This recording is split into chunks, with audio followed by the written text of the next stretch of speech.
Hi, my name is Richard Strange. I'm the site director of the MSSP program for Napa and Solano counties, and we would like to have our funds restored. Specifically, we'd like to ask for $5.1 million general fund.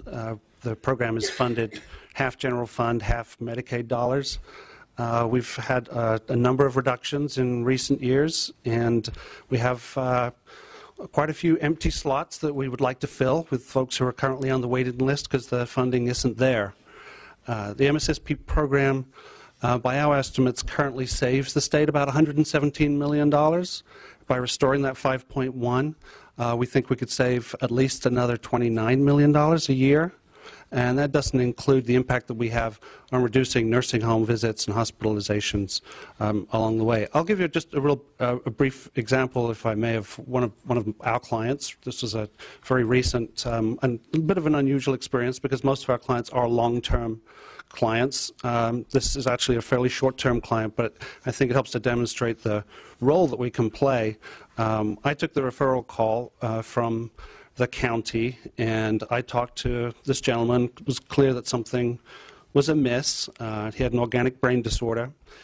He'd been homeless for 30 years and had been placed in a senior housing, independent living apartment about a year ago.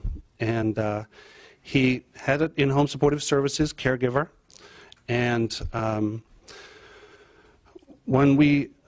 when I talked to the caregiver, after talking to him, it became clear that there were lots of things that weren't going well. He was getting about 2 to 3 hours a day of in-home supportive care, but he was functionally bedbound, incontinent of bowel and bladder.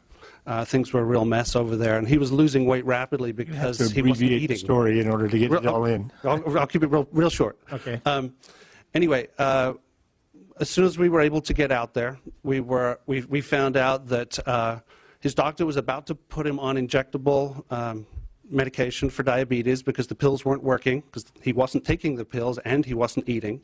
If that had happened, it probably would have killed him. We were able to intervene with the doctor, explain the situation, get that sorted out, get some hygiene supplies and some equipment in there immediately, as well as work with the county to increase his in-home supportive services hours in the short term, while there was some time to assess whether it was appropriate for him to even be living independently, which ultimately it's not. And we were able to help facilitate that process too. Thank you very much for sharing the story. It helps to illustrate the point. The cherry on top was that we were able to track down his kids and reunite them. He hadn't seen them in 3 years, so it was a good story. Very good. Thank you very much. Next witness, please. Hello. Thank you for the opportunity. My name is Joan Werblin. I am now a retired nurse. I spent 37 years walking the halls of the UCD Med Center, teaching second-year med students and first-year residents. The reason I tell you this is I'm now vice chair of the California Health Collaborative, which is a nonprofit oversight organization, and we manage multiple programs, and our newest program, I'm very proud of it, is the MSSP program. What I'd like to tell you is I agree we need to have the funds restored, but I would like to put a face on this program that it isn't just dollars and cents. It really is live people that you can't wipe out with a white marker on an eraser board. Because I'm a nurse, I go out with our teams to do the intake and the certification. So you're looking at frail elders, many who do not have relatives, many who have relatives but everybody's working. They're living very often in low-income neighborhoods, unsafe neighborhoods. They may have a couple hours, 3-4 hours of a chore worker who comes in and is task-oriented and leaves. And these people are left on their own. What do you do with a gentleman who has $400 in his house all the time because he didn't know that he could get direct deposit with his check? These are the kinds of things that we're looking at. We are an extension of home health. We are an extension of these health Medicare, whether it's Medicare, Medi-Cal, whatever it is. We are an extension of the health providers. You will not find any of the large health providers, Kaiser, HealthNet, none of them. They do not have the staff to go out and follow these patients. And as an example, we've just signed a contract with Kaiser, our collaborative, for a one-year trial. We developed a navigator program to help people get through the community so they don't get lost to follow-up. Kaiser has contracted us to follow their patients because they don't have anybody that they can send out. It's too costly. So with our MSSP program, we're going into community programs. We now have programs in the local mosque. We've gone into the Vietnamese communities. So it's not, we're not going out just changing dressings. We are that safety net, and it's so important. Well, thank you very much. Appreciate your testimony. Next witness, please. Hi, my name is Karen Jones, and I'm the program manager for the Ombudsman program in San Luis Obispo County. I'm also a member of the board of the California Long-Term Care Ombudsman Association, CALCOA, and I've been doing my job for 15 years. I love my job. It's just the best job ever, but it's been a horrible struggle since 2008 when the budget was cut to watch as other programs and my own couldn't provide the services that people expect from the Ombudsman program. When someone calls a long-term care Ombudsman office, it's hit the fan, and it hit the fan pretty hard. They need assistance. They need information. They need to know under what circumstances their loved one can be evicted from a care facility because they're being threatened with that. They need to know why the facility can do a rate increase of half the amount or twice as much as the amount that they can't afford, and how do they stop that? The things that will make them have to move their loved one out of that facility or to another facility, or can they stay there? Will they be retaliated against if they make a complaint of something about basic care and services that their loved one needs? And they need that information from their ombudsman, and they need the advocacy, and they need the help in the facility to resolve the problems that happen. Long before a regulatory agency gets involved, we save the state money, but more importantly, we save people's quality of health and life. And that's really important for somebody who is desperately at the very last stages of their life.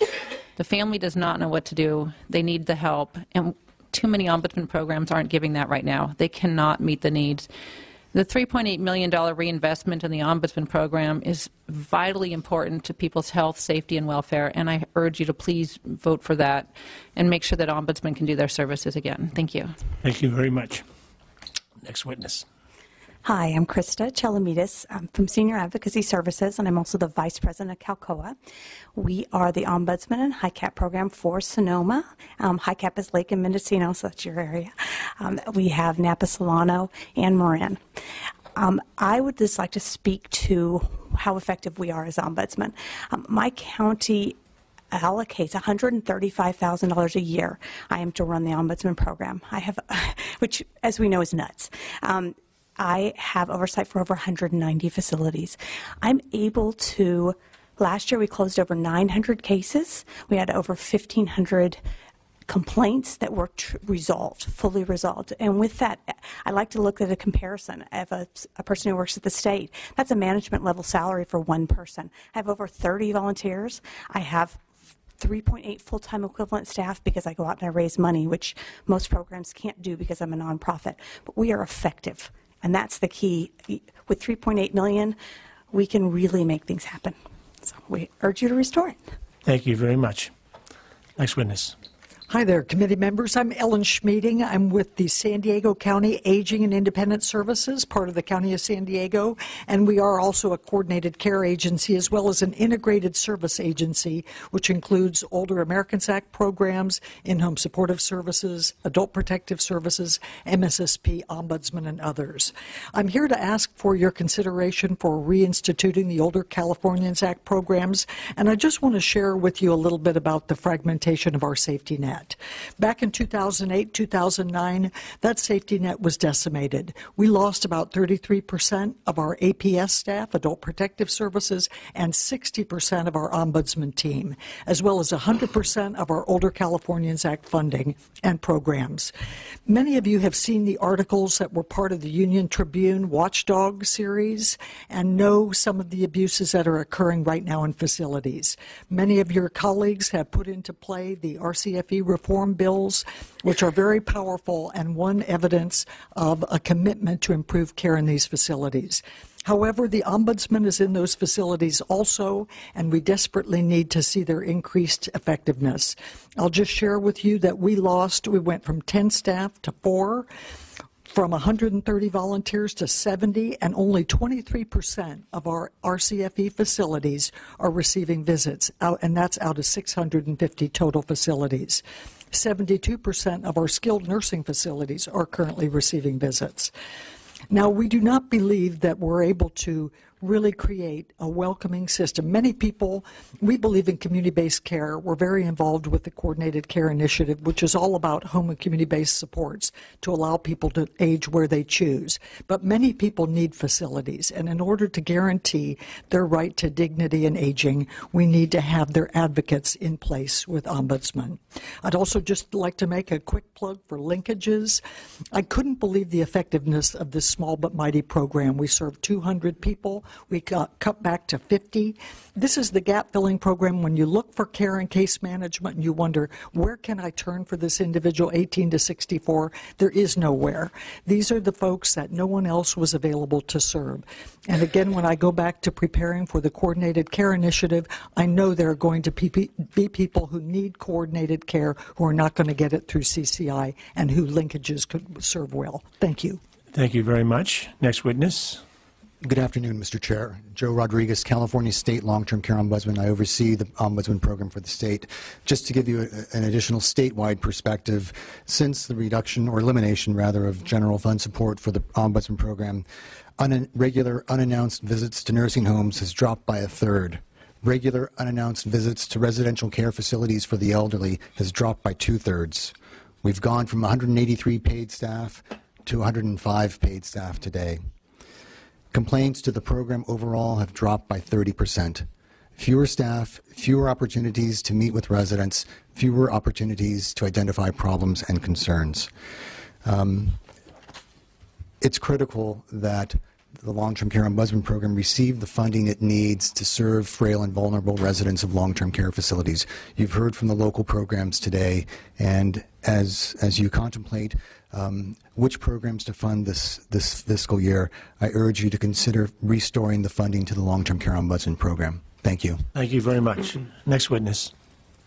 I'm Benson Nadell, and I'm the program director of the Long-Term Care Ombudsman program in San Francisco. My hair turned white in 2008. Mine too.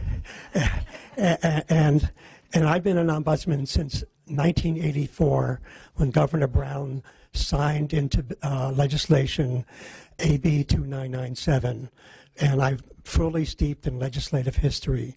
And I've been involved with the California Long-Term Care Ombudsman Association since then, and locally I sit on the Long-Term Care Coordinating Council, looking at the changing profile of long-term care within San Francisco and the surrounding Bay Area. And in the latter, we've gotten a lot more involved with discharge planning, insurance coverage, as people run out of Medicare days and transitioned into uncertain placements or back home unsafely. And since we have jurisdiction in all these skilled nursing facilities that now specialize in rehab, we have an increased caseload of that type, never envisioned in the older California Act. But getting back to legislative history, there are two major state of California bits of legislative history that we need to address here. One is the probate code that requires ombudsman to be a witness of advanced health care directives if it's signed in a skilled nursing facility. This is not an older American Act workload. This is a state of California workload. The other bit of legislation is Welfare Institutions Code 15630, which is the mandatory elder and dependent adult abuse reporting law, where all the abuse reports go to ombudsmen as abuse investigators, not as complaint investigators if they reside in a licensed long-term care facility. Whoever and however the state general fund dollars were cut, they did not look at those state requirements.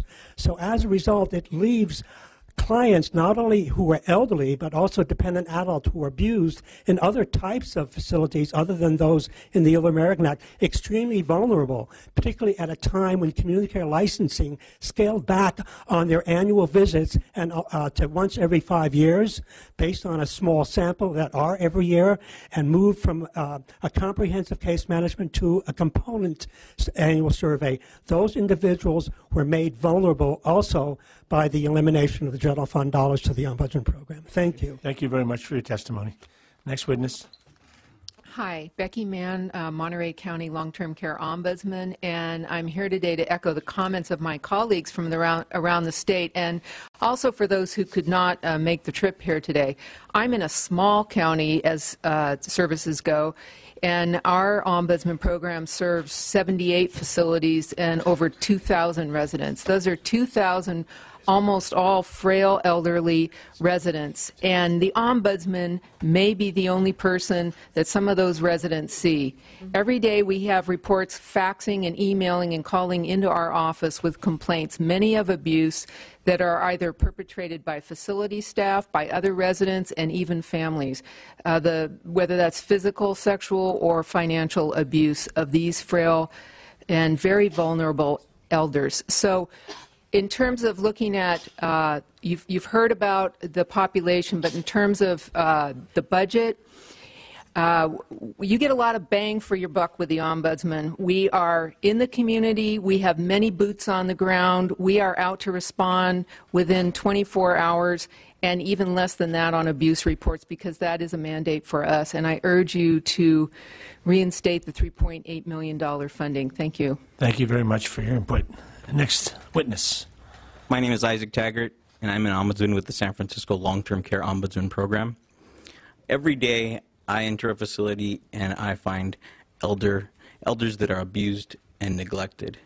And I ask for your support in restoring the general fund dollars to our program. Thank you. Thank you for being here, for your comments. Next witness. Hi, Luis Lopez. I'm Director of Government Affairs for Ultimate Health Services based in Los Angeles. I'm here on behalf of Ultimate to urge you to consider restoring funding for slots, for MSSP slots. We're a longtime provider of MSSP. We have seen with approximately 482 slots, so many cases of seniors living in extreme poverty and desperately relying on this important program. This program for many of our patients has meant the difference between living in their home independently or living in an institutionalized environment or perhaps requiring emergency care. We've seen growing demand for MSSP slots. And we've seen seniors presenting with more complex conditions requiring mental health services increasingly. We know this program saves the state money, and we urge you to consider restoring funding for MSSP slots. Thank you. Thank you very much for your testimony.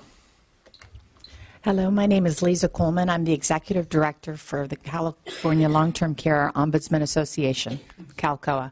We're a membership association. We're made up of the 35 local long-term care ombudsman programs, the staff, the volunteers, and other supporters. I could make you cry with the stories, but we're in a fiscal situation, so let's just look at it in dollars and cents. What does $3.8 million buy you? It buys you eyes and ears in a facility every quarter. What do you have now? Eyes and ears in a facility maybe once a year. What does $3.8 million buy you? For every one full-time employee in an ombudsman program, they're overseeing 20 volunteers. What do 20 volunteers buy you?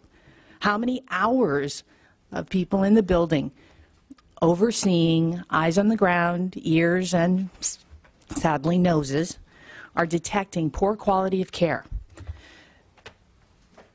Our goal is to keep people, as ombudsmen, our goal is to help a person live in the least restrictive environment possible. In California, in our realm, that would be primarily assisted living, which is private pay. When seniors are not receiving good care in private pay assisted living facilities, they ultimately end up in skilled nursing facilities, which predominantly are Medi-Cal funded programs. So what do we buy the state of California? We buy you peace of mind, we buy you advocacy, and we also save you a lot of money. So I ask that you reinstate that $3.8 million, and then I don't have to come back and tell you stories that'll make you cry. Thank you very much for your testimony. Next witness, please. Bring the mic down a little bit. My name is Ann Hinton. I'm head of the Department of Aging and Adult Services for the City and County of San Francisco. And in that role, I am the Area Agency on Aging Director. I'm here today to ask for the reinstatement of the 16 plus million that was lost to the area agencies, but also the money that was lost to MSSP. Although MSSP is not within our department's jurisdiction, our Adult Protective Services Program, IHSS program, as well as other protective services programs uses that program every day. So we ask for the reinstatement for that as well.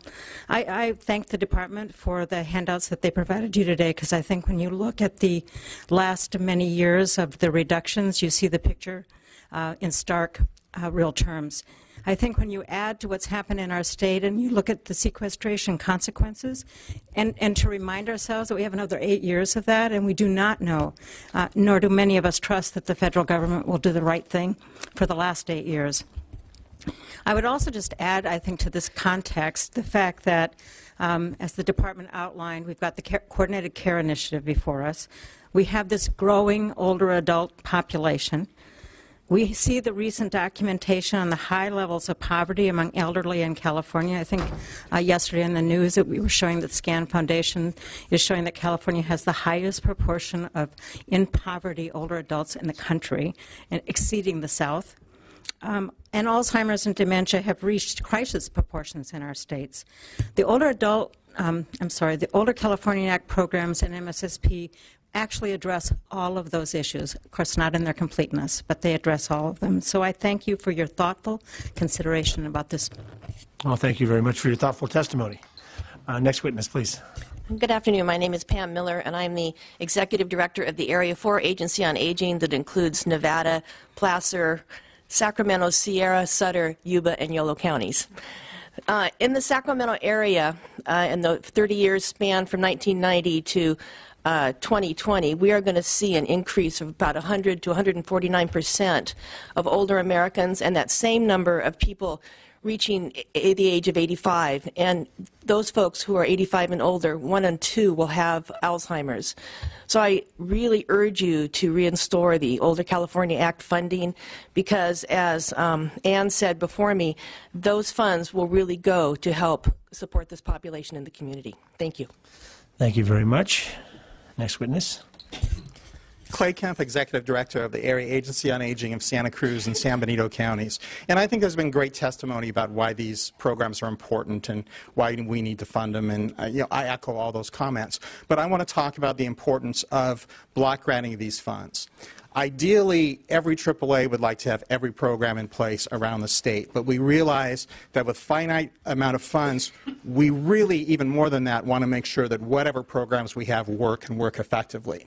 So in order to do that, each area has to look at, are the funds coming in adequate, or do we have local resources to match that? And that's a critical component that varies from every area in the state to another one.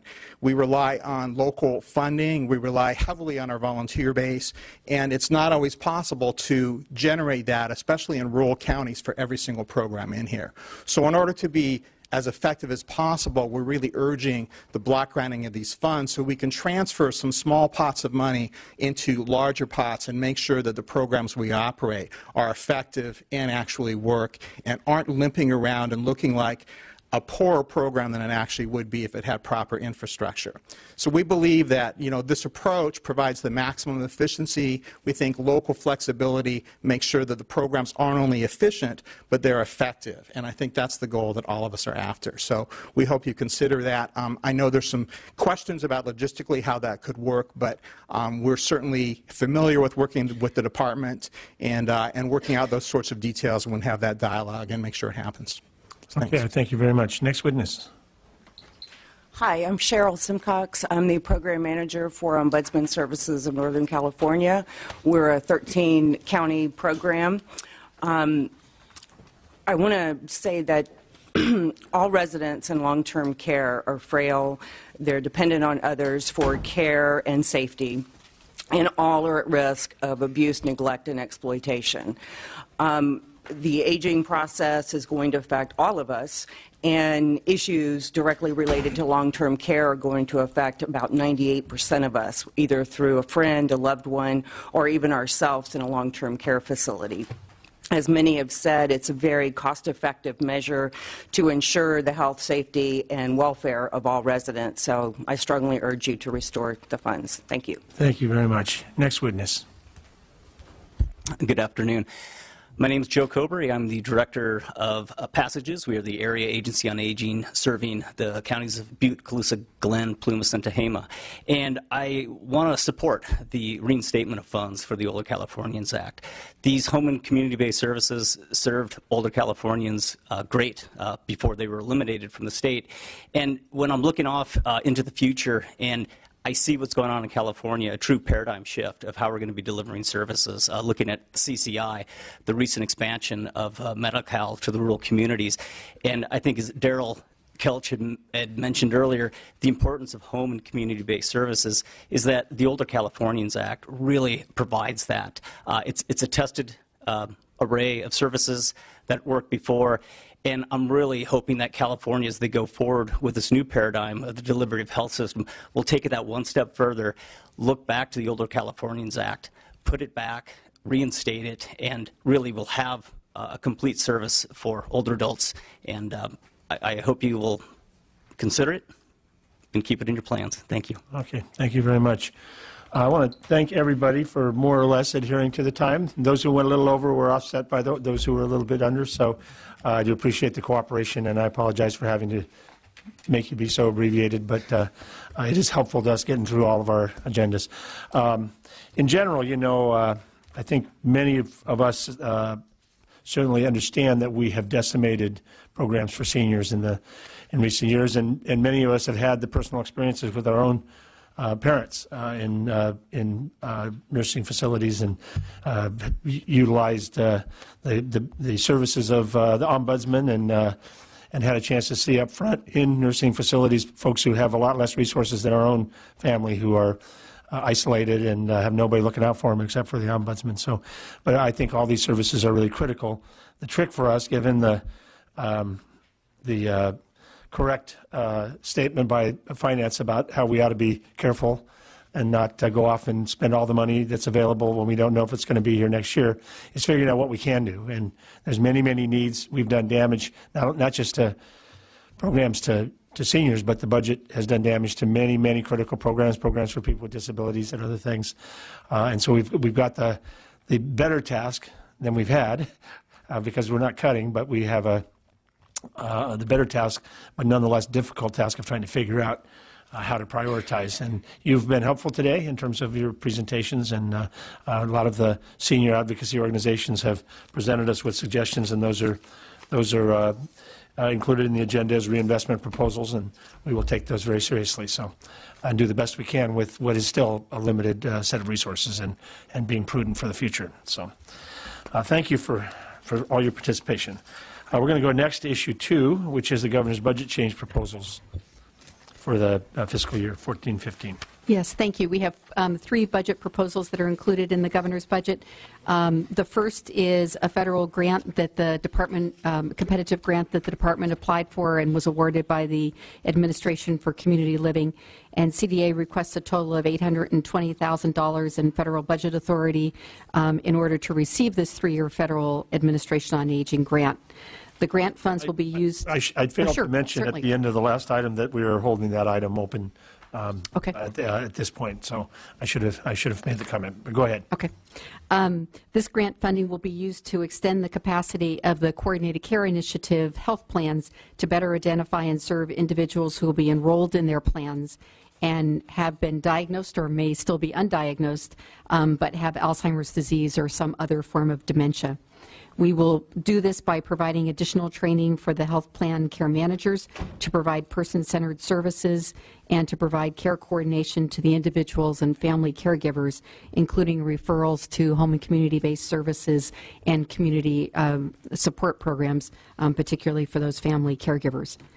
CDA will work with the California Departments of Healthcare Services, the California Alzheimer's Association chapters, and interested managed care plans, to target patients, family caregivers, and the care managers associated with the health plans in CCI pilot counties. The local Alzheimer's Association chapters will fully cover the match requirement for this grant, which is sizable, and therefore the approval of this request will not result in any general fund costs. The agenda for today outlines the various health plans that we plan to work with in year ones, year twos, and year threes. Those have morphed a little bit as the enrollment strategy, the DHCS enrollment strategy and startup has changed, but we're in year one, and through our efforts already working with the health plan of San Mateo, HealthNet in Los Angeles counties, and Care First in Los Angeles counties, and then we'll be rolling out based on lessons learned and our experience in year one to other health plans in year two and year three. We had originally applied for the max that was being offered from the federal government and did not receive the full amount of funding that we had originally requested, which would have also brought us into Riverside and San Bernardino counties in the later years of this grant. We're hoping that if this training is successful and really that the health plans find it beneficial, that we'll either the plans will be willing to support it themselves, or that we'll be able to find other resources to help support expansion of this particular effort. And okay. Ed? Mm-hmm. So our second request has to do with transferring administration and program oversight responsibilities for the Aging and Disability Resource Connection, which you also may be familiar with as the Aging and Disability Resource Centers, from the California Health and Human Services Agency to CDA. We refer to them as connections in California because they may or may not be a physical location. They may be a virtual location. ADRCs build on existing networks and funding to area agencies on aging and independent living centers, and are intended to be a trusted resource for looking for information on the full range of long-term supports and services options. The department would be looking to transfer 2.6 one-year limited term positions that are already in existence at the Health and Human Services Agency to the department, and request $275,000 in reimbursement from DHCS via an interagency agreement. We would use $143,000 in existing federal funds for administration from CDA, and also provide state match via $48,000 in state long-term care ombudsman expenditures to support this. We think it makes more sense for oversight of the ADRC program to be within an administrative agency.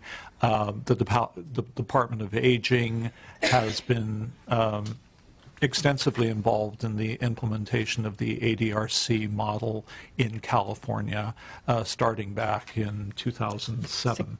So that's this proposal. Has there been any, has the department received any feedback relative to the fact that the primary mission of the department is the aging part of this, and that disabilities are, although I'm not commenting on whether they should come together, because I think there's a whole lot of commonality, so, but just a question whether the department has the capacity to successfully administer both sides of that equation? Well, I think several things. One, I think we've demonstrated through our transportation grant that we have the capacity to work collaboratively with independent living centers. We have an ongoing cooperative relationship with the Department of Rehabilitation and the unit that oversees independent living centers. The Department of Healthcare, we have worked extensively with ADRC staff on reviewing proposals for the establishment or continuance of ADRCs locally. So we haven't received any negative feedback. I think. Well, I don't want to create a problem where there isn't one. Yeah. I would just ask the question.